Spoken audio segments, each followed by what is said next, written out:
apresentação.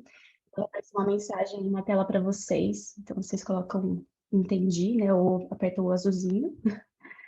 Bom, hoje quem vai compartilhar o conhecimento com a gente é a Marina Carvalho, mais conhecida como Má Carvalho, e o tema é sobre storytelling, criatividade e emoção. Né? Então, Má, obrigada por topar falar sobre esse assunto com a gente. Passo a palavra para você começar aí a apresentação. Obrigada, Bárbara. Obrigada, pessoal, por vocês estarem aqui me ouvindo mais uma vez, porque eu sei que eu falo bastante, mas que bom que vocês estão aqui. Para quem é novo, não me conhece, eu trabalho na área de marketing e de design. Então, vocês me acham aí nos grupos do WhatsApp, no Discord, no Rose. Depois, se tiver alguma dúvida, qualquer dúvida, vocês podem me procurar, tá? E vou começar até me desculpando com a geração Z, porque eles não vão entender a abertura da minha apresentação, mas tudo bem. Se você entendeu, você já está um pouquinho mais velho que nem eu.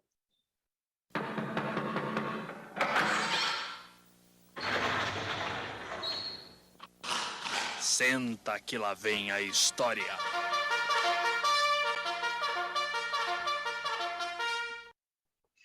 Nostálgico, né?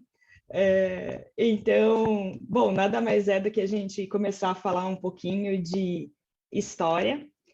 E eu queria saber de vocês. Não existe resposta errada, tá?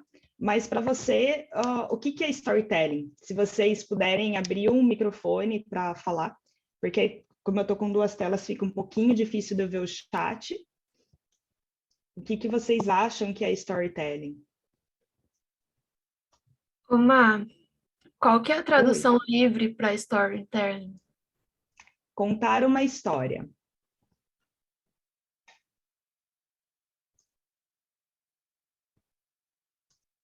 Para mim, storytelling é a narração de uma história, né? Que a gente transmite um evento na forma de palavras. Legal. Marina, eu acho que está mais associado assim, ao formato com que você conta aquilo, se existe uma estrutura padrão, não sei se padrão, mas uma estrutura pré-definida assim, para você contar uma história, por exemplo. Legal, Zé. Mais alguém? Bom, contar uma história, ela pode seguir uma estrutura padrão ou não, como o Zé Roberto disse. Então, só que se vocês assistirem, por exemplo, um filme da Marvel, ou um filme japonês, ou um filme francês, vocês vão ver que o padrão é bem diferente. O que a gente costuma utilizar é o padrão hollywoodiano. Eu vou mostrar ele para vocês um pouquinho mais para frente. A definição do Carlos também foi muito boa. E eu particularmente gosto de falar, antes de mais nada, que storytelling é você contar uma história, é você conseguir se comunicar. E essa comunicação ela pode acontecer de várias formas. Ela não precisa ser só contando, né? Narrando uma história. Então, se a gente for parar para pensar, na pré-história a gente utilizava gestos, sons, depois vieram as pinturas nas paredes. Então, naquela época a gente já contava a história de alguma forma. Em 1455 surgiu a imprensa, então a história era contada através, né, de jornais, de informações que poderiam ser reproduzidas em larga escala. Em 1876, a gente começou a contar nossas histórias por telefone. E é claro que hoje evoluiu muito, né? A gente conta nossas histórias por WhatsApp, por áudios, que às vezes viram podcasts, mas é isso. Em 1896, a gente teve a chegada do rádio. Então, as histórias começaram a ser narradas e contadas por rádio quando a gente começou a ter radionovela. E se vocês forem parar para pensar um pouquinho em como as histórias são contadas, né, dessa época do lançamento do rádio e o que a gente tem agora, aqueles podcasts de true crime, por exemplo, tipo o mais famoso, recente, se eu não me engano, é A Mulher da Casa Abandonada, pode ser considerado uma radionovela. Então, é algo que surgiu lá atrás, ele está num streaming, né, num outro formato, mas não deixa de ser uma novela que você ouve, né? Tem uma narração, tem uma história, tem um roteiro. Em 1923, chega a TV, então, quando populariza ainda mais a forma que a gente conta nossas histórias. E em 1994 surge a internet e as pessoas continuam contando as suas histórias até hoje. Hoje, muito mais através de vídeo, de formas rápidas ali de você contar a história. Cada vez é mais desafiador contar a história, porque se você for pensar no tempo de vídeo das redes sociais hoje, por exemplo, que atrai a atenção das pessoas, 15 segundos, 30 segundos, é um pitch. Então, você precisa saber contar a sua história num tempo muito curto. E a gente continua utilizando todos esses formatos até hoje para a gente contar a nossa história. E aí, qual habilidade, né, a gente precisa ter para contar uma boa história? Que é mais ou menos o que eu vou falar hoje. Então, a gente precisa ter empatia para a gente entender o público que a gente está comunicando. A gente precisa entender um pouquinho o que são emoções e sentimentos e ter criatividade. E essas 3 habilidades, elas podem ser trabalhadas, tá? Algumas pessoas são inatas nessas habilidades, já têm desenvolvidas, são muito boas nisso, mas é claro que elas sempre podem ser aprimoradas. E aqui eu vou começar falando um pouquinho de emoções e sentimentos. E aí, vou pedir para vocês participarem um pouquinho de novo, se vocês sabem qual que é a diferença de simpatia, empatia e solidariedade. Não? Ninguém? Tá bom, eu continuo aqui. Simpatia, gente, é aquele comportamento agradável, que encanta, que cativa as pessoas. Empatia é a nossa capacidade de se colocar no lugar do outro, criar uma sintonia emocional e entender o que está por trás daquela ação, daquela atitude, daquele movimento, daquela pessoa. E solidariedade é um ato de praticar bondade mediante o sofrimento do outro. Então, não necessariamente a gente está ali com uma ligação emocional, mas a gente está fazendo bem e ajudando aquela pessoa de alguma forma. E a pioneira em empatia foi a Patrícia Moore, e ela fala que a empatia é a arte de se colocar no lugar do outro para transformar o mundo. Ela, nessa foto, não precisava, mas ela trabalhava numa empresa e eles queriam criar uma geladeira.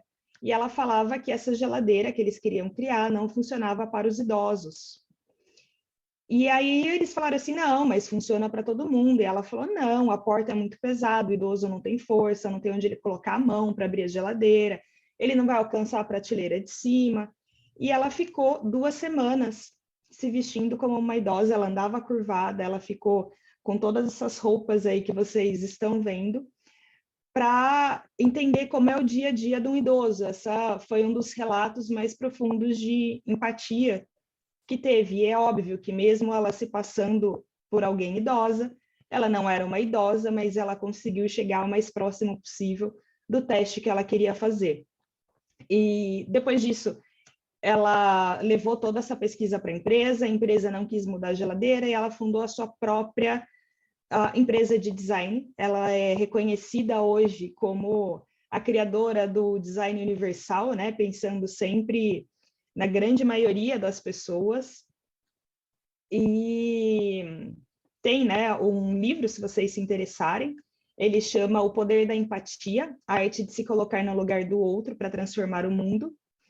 E quem escreveu foi o Roman Krosnarik, mas ele que relata a história da Patrícia Moore e de várias outras pessoas, para a gente entender um pouquinho mais como é que funciona a empatia no nosso dia a dia. E, bom, eu acabei de falar, né, que, então, a empatia é a habilidade que a gente pode desenvolver. Então, existem 6 hábitos das pessoas que são extremamente empáticas, né? Então, no o hábito 1, a gente precisa acionar o nosso cérebro empático. A gente precisa pensar em mudar nossas estruturas mentais. Às vezes, quando a gente recebe uma ação, a gente já tem logo uma reação sem pensar. E quando a gente tem essa reação sem pensar, a gente falha em ser empático e tentar entender o outro. No hábito 2, a gente precisa começar a imaginar. Então, quando eu falei que é para a gente não reagir logo de cara, mas tentar entender o porquê o outro age daquela maneira, seja agir de um modo legal, seja agir de um modo não tão legal, a gente precisa tentar imaginar um pouco a situação da pessoa, perguntar bastante sobre essa pessoa, para a gente, né, praticar cada vez mais nossa empatia. A gente precisa viver experiências, criar experiências, explorar a vida, as culturas diferentes, conversar com as outras pessoas, sair um pouco da nossa bolha, né? Que já vem logo junto com o hábito 4, que é conversar bastante, né, com as pessoas. O hábito 5, né, viajar ali na nossa cadeira, no nosso sofá, na nossa poltrona, explorar ali o nosso mundo, né, e ficar sempre pensando no porquê, até a gente ficar satisfeito com uma resposta e realmente chegar em algo válido. E o hábito 6, a partir do momento que a gente se torna empático, a gente precisa começar a inspirar uma revolução. A gente consegue mudar que seja um pouco o nosso entorno, o nosso redor, se a gente consegue explicar um pouco mais sobre as outras pessoas, sobre o comportamento humano. Isso é muito importante quando a gente fala de empatia. E aí, lá no início, eu falei que, para entender um pouco de empatia, a gente precisa entender um pouco também de emoções humanas. E o Paul Ekman, ele descreve isso muito bem, ele estuda muito sobre comportamento humano. E ele fala, né, que quanto mais você entende sobre emoções, mais rápido você é na empatia, que você consegue olhar, né, os trejeitos de uma pessoa, a postura de uma pessoa, a maneira que ela fala, o tom de voz, e entender um pouquinho ali como é que está aquela pessoa, se você está conseguindo realmente entender essa pessoa, ser empática com ela.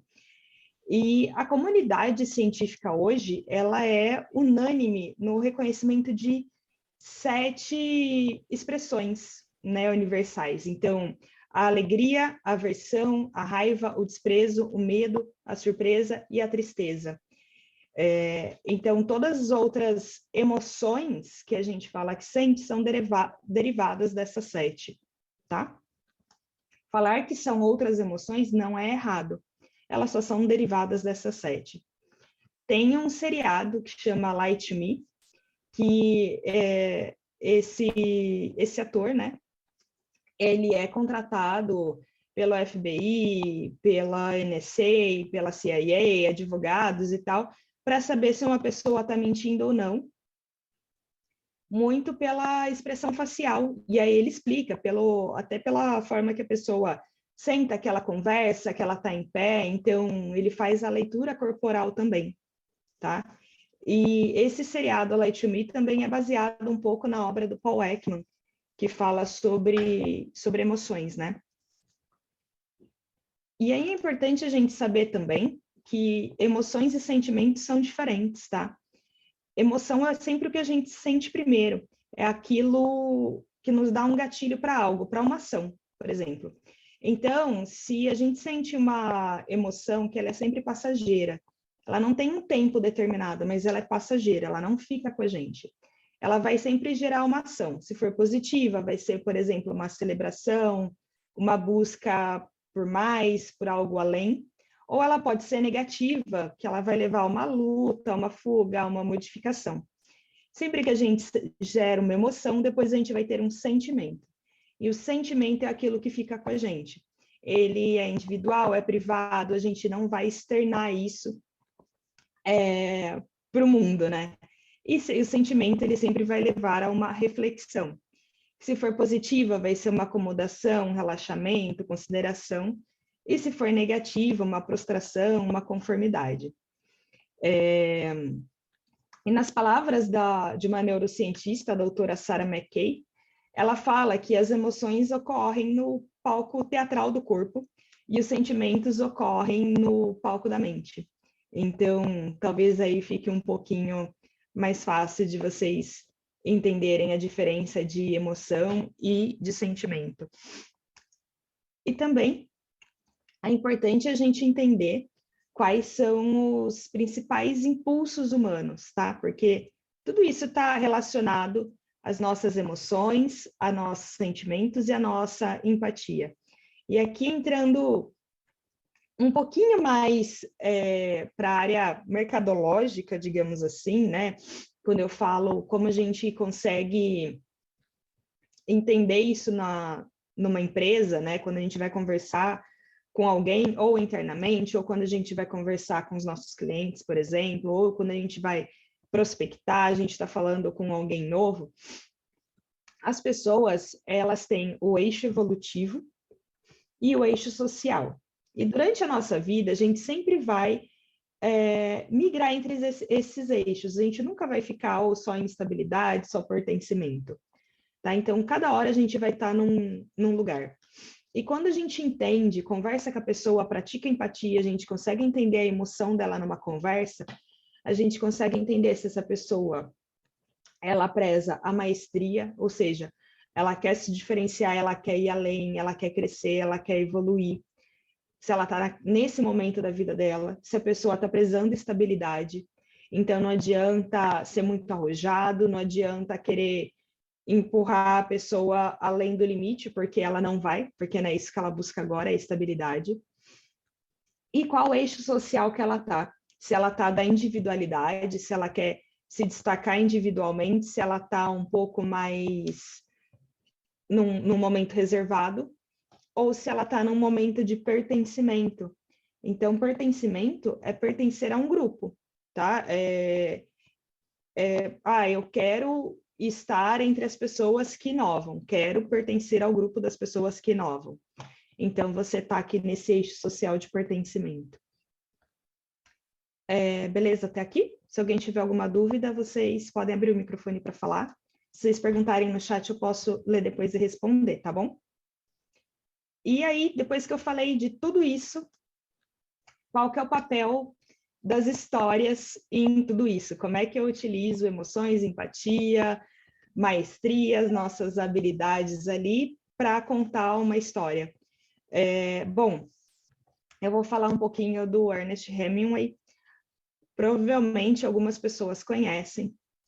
Ele foi um escritor americano que ele começou a fazer sua carreira como correspondente de guerra, da Guerra de Madrid durante a Guerra Civil Espanhola. E depois que acabou a guerra, né, ele voltou tal, e falaram assim para ele: olha, você pode escrever, te desafio a escrever com 6 palavras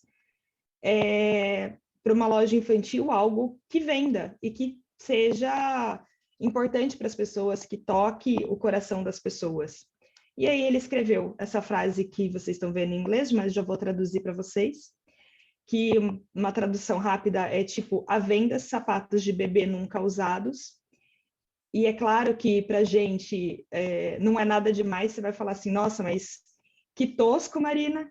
Mas nessa época, lembra que eu acabei de falar que eles acabaram de voltar da guerra, então eles tinham escassez de roupa, escassez de alimento, tudo era doado, tudo era emprestado, tudo era passado de uma pessoa para outra, era rasgado, era usado. Então, as mães, várias delas, né, já perderam seus maridos, as crianças cresceram sem os pais ou vão crescer sem os pais, e elas queriam algo delas, né, dos filhos. E esse virou, né, o conto de maior sucesso e mais rápido, que é um dos que é estudado no storytelling.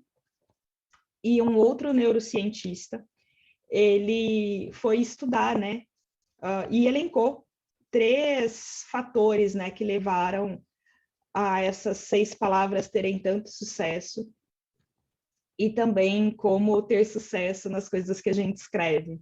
E é utilizado esse conceito até hoje, tá?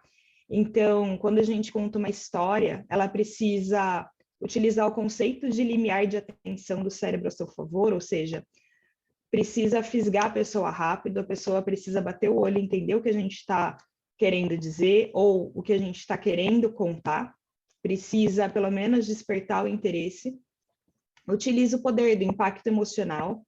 Então, lembra lá no início que eu falei, olha, conheça seu público, seja empático, entenda de emoções, entender um pouco de comportamento humano. Isso não é só do marketing, tá, gente? É para o nosso dia a dia mesmo. E utiliza sempre a combinação desses dois fatores como atalho para a mensagem. Então, imagina que a gente vai escrever um e-mail e quer que a pessoa leia esse e-mail rapidamente.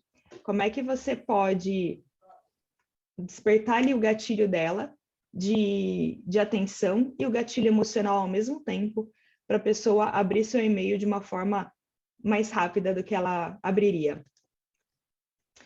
E o storytelling, né, ele funciona bem como esse gatilho que eu acabei de falar para vocês, para percepções sensoriais, subjetivas, que ativam emoções e se transformam em sentimentos. Então, tá vendo como tudo tá ligado? Sempre que a gente conta uma história, a gente precisa tentar sempre despertar alguma emoção, principalmente, né? Seria muito legal se for sempre positiva, para depois deixar aquele sentimento ali naquela pessoa, levar aquela reflexão, né? E cabe sempre as histórias, né? Apresentar uma sequência de fatos, demonstrar as emoções e sentimentos, trazer, às vezes, uma reflexão pessoal, uma história pessoal para você deixar a pessoa criar empatia com você também, e também utilizar elementos narrativos. Aí, pegando o que o Zé disse lá na frente, de repente ter um formato, como eu falei, existem alguns formatos, né? Mas o que é sempre utilizado ali, independente se é uma narrativa hollywoodiana, se é uma narrativa francesa, se é uma narrativa oriental, é a tríade narrativa. Então, na tríade narrativa sempre vai ter um protagonista, que ele pode ser o protagonista. Imagina que você quer contar a história do amigo do protagonista, ou de repente até de um anti-herói, né? Um conflito. O conflito é sempre aquele espelhamento de uma pessoa e que você pode ajudá-la a superar. E o universo, né? Que ele trabalha ambiente, tempo, valores, e ele sempre vai trabalhar com uma ideia de escapismo. Escapismo não é sair correndo, tá, gente? Escapismo é como é que você foge soluciona, né? Esse conflito. Você sempre vai levar a pessoa para aquela resolução. Hoje em dia, se vocês forem reparar nos anúncios que tem nas redes sociais, ou até algumas pessoas fazem isso muito bem via spam, que a gente recebe, eles sempre começam assim, olha, estava conversando com os meus clientes e eles relataram que eles tinham sempre essa dificuldade, e aí ele vai fazer um espelhamento, ele vai falar assim para você, você também encontra esses desafios na sua empresa? Por exemplo, olha, aqui eu consegui ajudar meus clientes a resolverem esses problemas assim, assim, assim, assado. Então, ele está passando um dado realista, ele está passando uma timeline, um tempo, em tanto tempo eles atingiram o resultado de X, e ele está passando um valor, uma ambição. Você quer resolver esse problema também? Você pode resolver dessa forma. E a tríade narrativa, ela está em nosso dia a dia e muitas vezes né, a gente não percebe. E eu tenho certeza que essa historinha rapidinha aqui que eu acabei de contar para vocês enxergaram em algum momento aí, seja nas redes sociais, seja por e-mail, ou até quando vocês estão conversando numa loja, querendo adquirir alguma coisa, tá?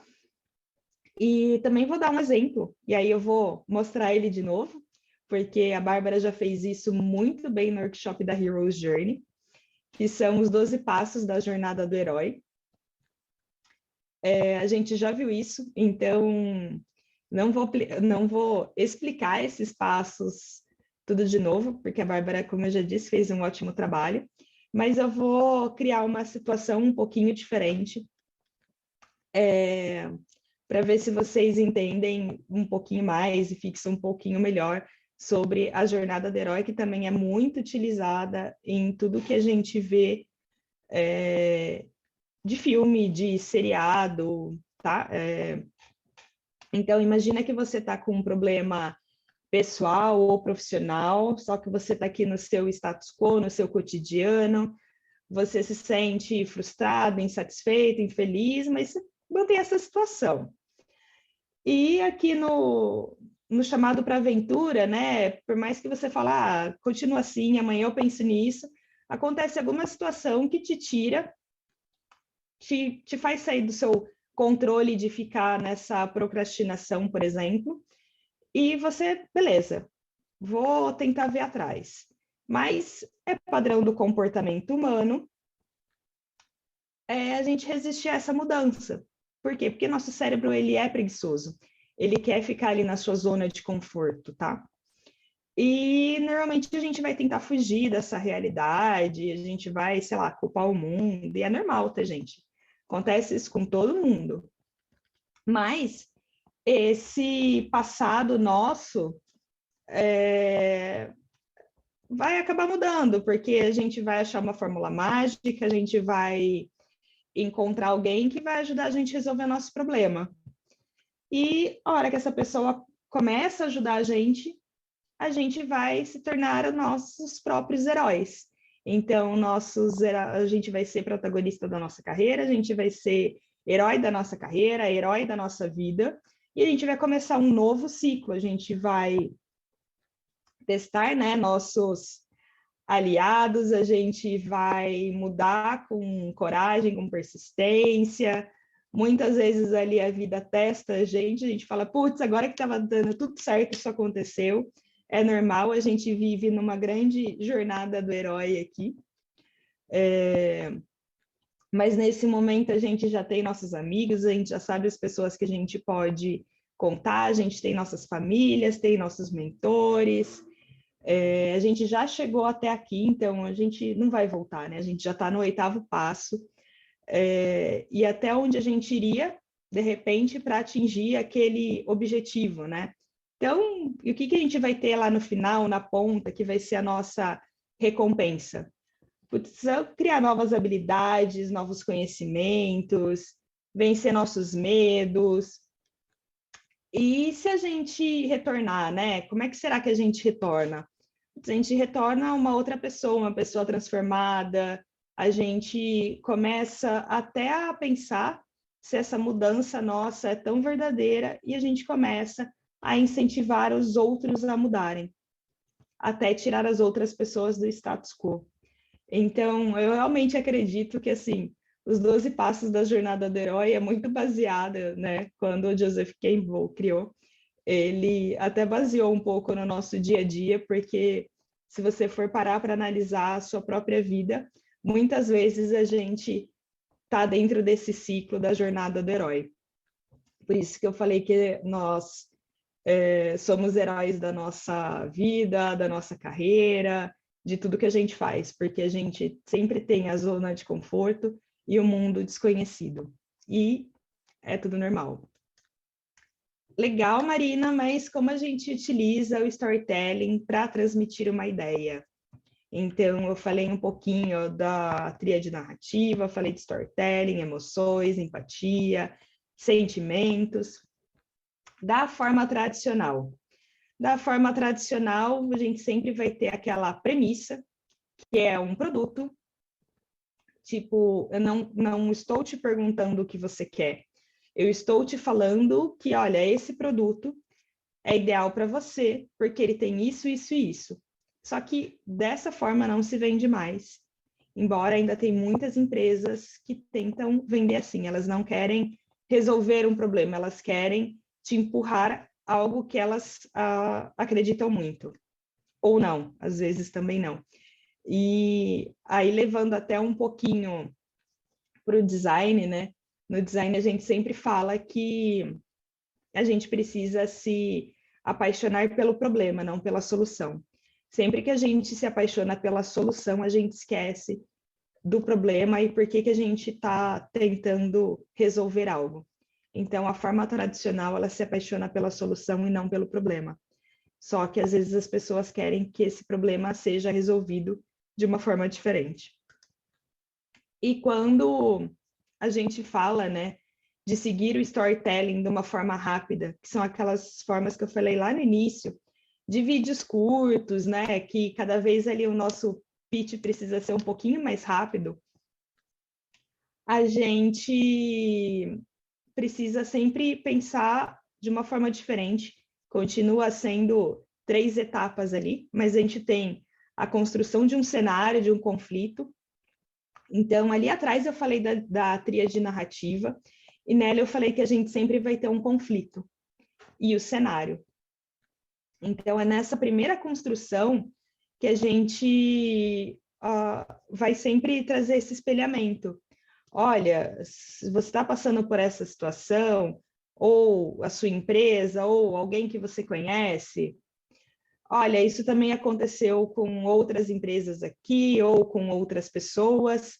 Vem aqui ver como a gente resolveu esse problema. Nesse momento, você não está vendendo nada, nada, nada, nada, nada.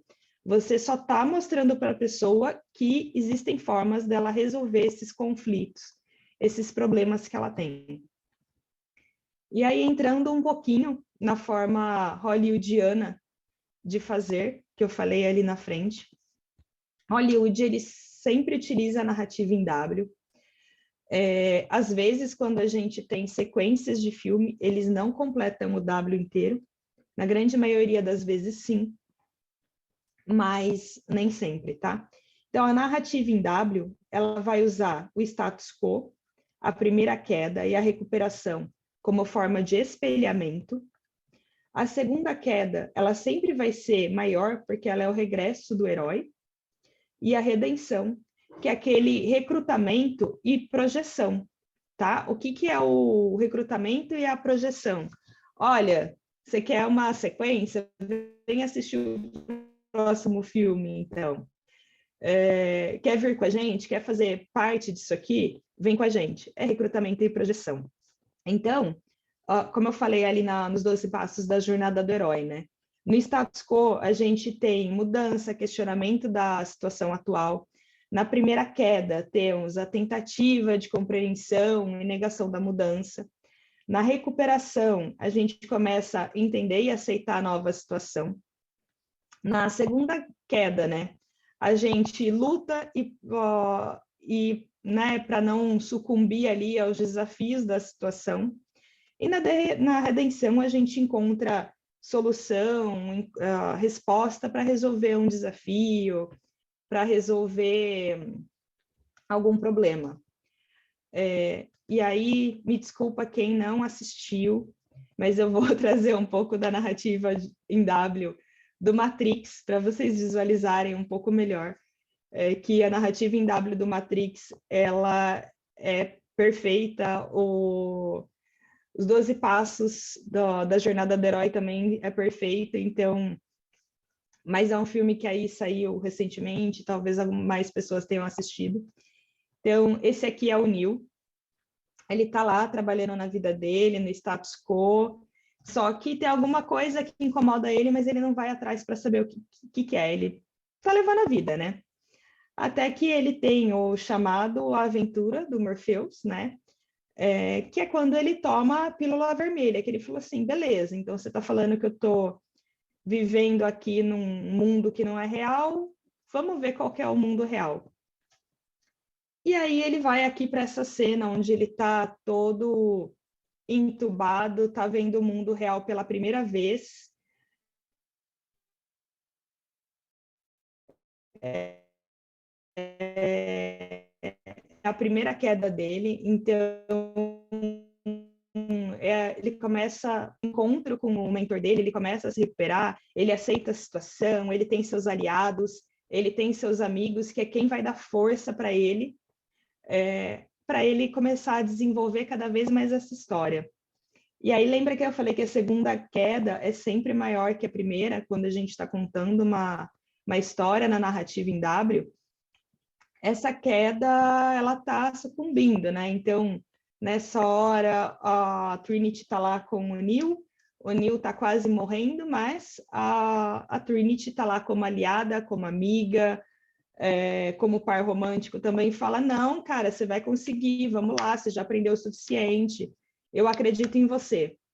Até que ele começa a sua jornada de ressurreição, ele começa a entender todo o cenário, todas as partes que estavam faltando, e ele volta ao mundo, porém transformado, e tudo que ele conheceu nessa jornada dele, ele começa a replicar e ajudar a transformar a vida de outras pessoas.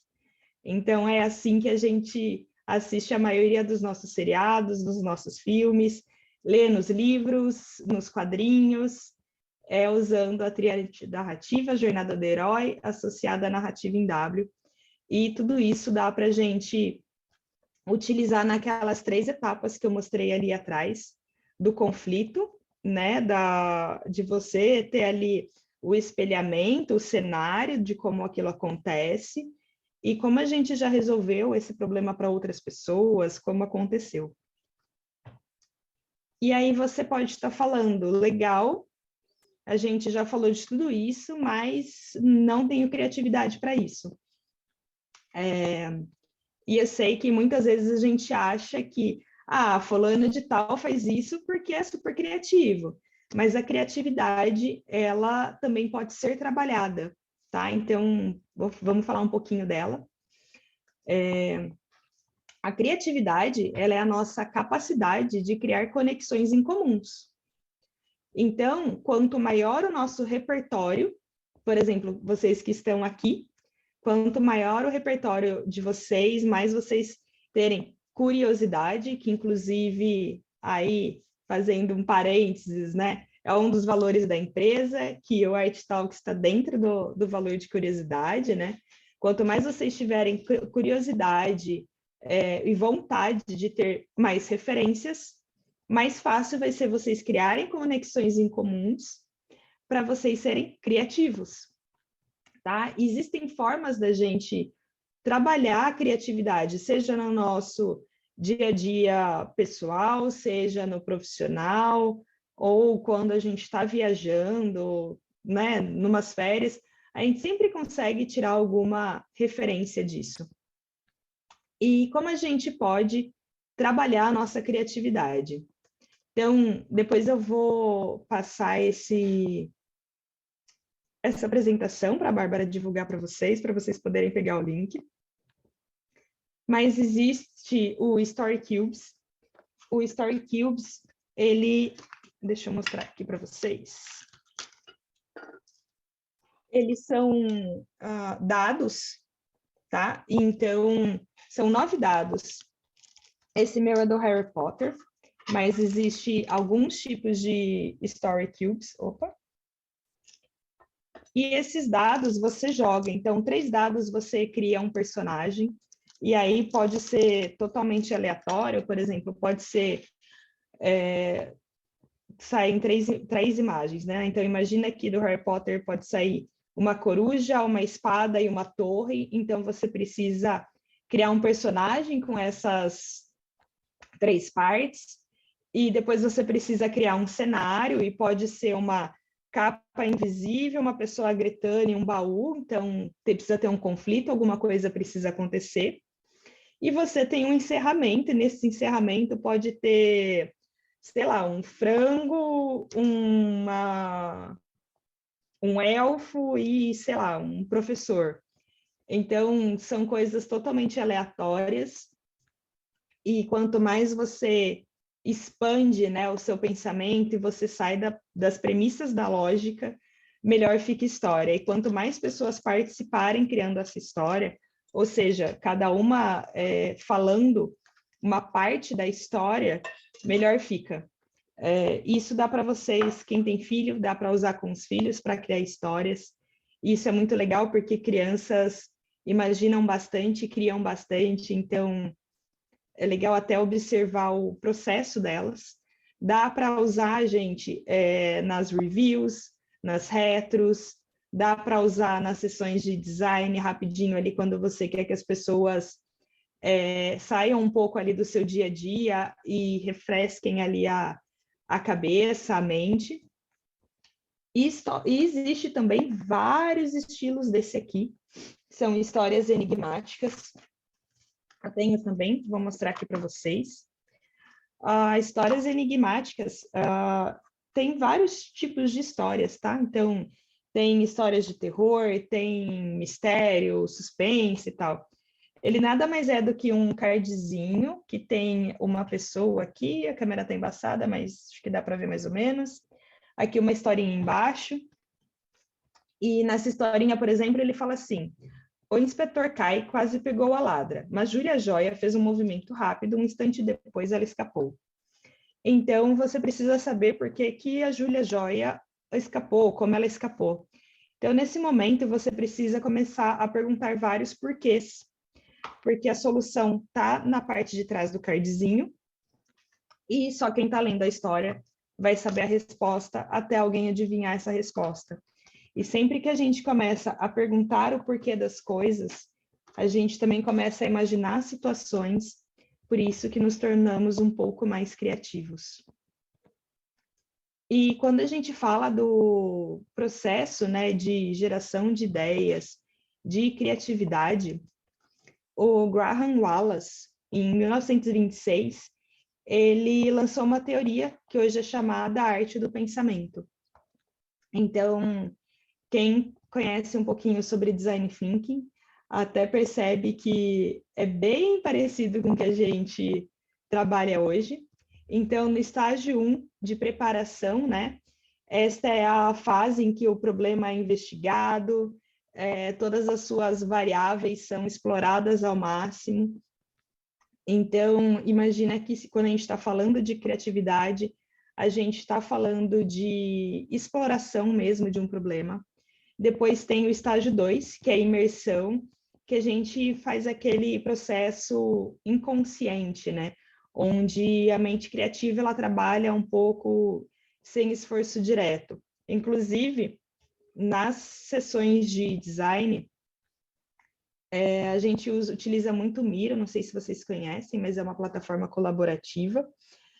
E uma das pessoas falou assim: Marina, mas vai continuar aberto aqui o Miro, porque normalmente quando eu estou tomando banho, eu começo a lembrar do meu dia e aí eu quero preencher alguma informação. Eu falei: vai ficar aberto o Miro, você pode colocar post-it aí depois, o quanto você quiser. Então, é a nossa mente criativa trabalhando sem um esforço direto.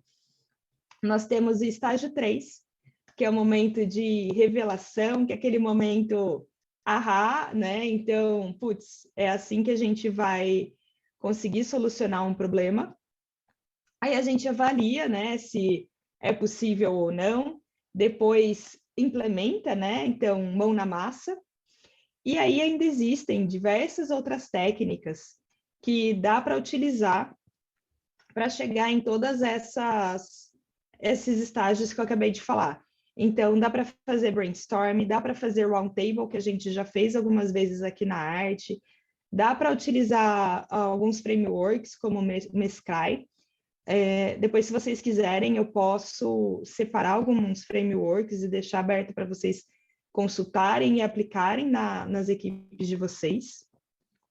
Tá? Então, lembrem-se que quanto mais criativos, melhores são as nossas histórias também. E é óbvio que a gente sempre precisa estimular as pessoas, a gente precisa ter um poder de estímulo positivo no processo de criatividade e de ideação. Então, aqui eu trouxe também alguns idea killers. Então, sempre que alguém vai falar alguma coisa para a gente, né, vai dar uma ideia e a gente fala: não, isso não é possível, isso não é realista, eu não acredito nisso, ou é muito difícil, isso aí é uma mudança muito grande. A gente mata a criatividade da pessoa. E se a gente mata a criatividade da pessoa, é muito difícil ela continuar sendo criativa depois, porque a gente sempre vai ter essa resposta padrão. Mas não, a gente pode incentivar essas pessoas. Isso quer dizer que a gente vai sempre falar amém para tudo, vai falar, vamos fazer, a empresa vai gastar R$ 1 bilhão, vamos fazer? Não é assim, mas a gente pode falar, sim, mas como é que a gente deixa isso mais barato? Sim, como é que tornamos isso viável? Sim, e se a gente, como é que a gente deixa essa situação um pouco mais simples? Então, a gente sempre utiliza o sim, mas tenta sempre deixar isso viável. Vamos começar a fazer, cara, manda bala, amei essa ideia, vamos fazer uma apresentação e mostrar para outra pessoa para ver se faz sentido, mas a gente não mata as ideias das pessoas, tá? E para quem quiser se aprofundar um pouquinho mais no tema, tem 3 livros e uma série. Tem um livro que é A Confiança Criativa, então libere sua mente, sua criatividade, implemente suas ideias. É do Tom Kelly, do David Kelly, que são os fundadores da IDEO, a empresa que inventou a maioria das coisas que a gente utiliza hoje, pasta de dente, escova de dente, carrinho de supermercado, dentre várias outras coisas. Tem o livro Criatividade S.A., que é um livro da Pixar, inclusive fala de criatividade e um pouco de storytelling. Tem um livro que ele é bem famoso, né? É do Austin Kleon, ele é Roube como um Artista, então ele dá 10 dicas super práticas de criatividade, de repertório, de como você repensar suas ideias. Tem uma série na Disney Plus, fantástica, que é a história do Imagineering. Para quem não sabe, Imagineering são as pessoas que criam os cenários dos parques da Disney, dos filmes, e eles contam como eles pensam para criar esses cenários. Então, eles falam de empatia, emoção, sentimento, história, referência, criatividade, prototipação, validação, teste. É realmente fantástico. Tá? E tem, cara, muito bastidor, é muito, muito bom. Então, tudo isso que eu estou falando agora é para ajudar vocês a romperem os modelos de vocês. Eu espero que vocês tenham aprendido um pouco, conseguido absorver um pouco. Aqui também vai ficar meus contatos. E já quero aproveitar para agradecer a presença de todo mundo que está aqui e enaltecer que as maravilhosas da Sofia e da Camila darão o próximo Art Talks. Elas nem sabiam que eu ia falar isso hoje, de Setembro Amarelo, e com certeza vai ser fantástico.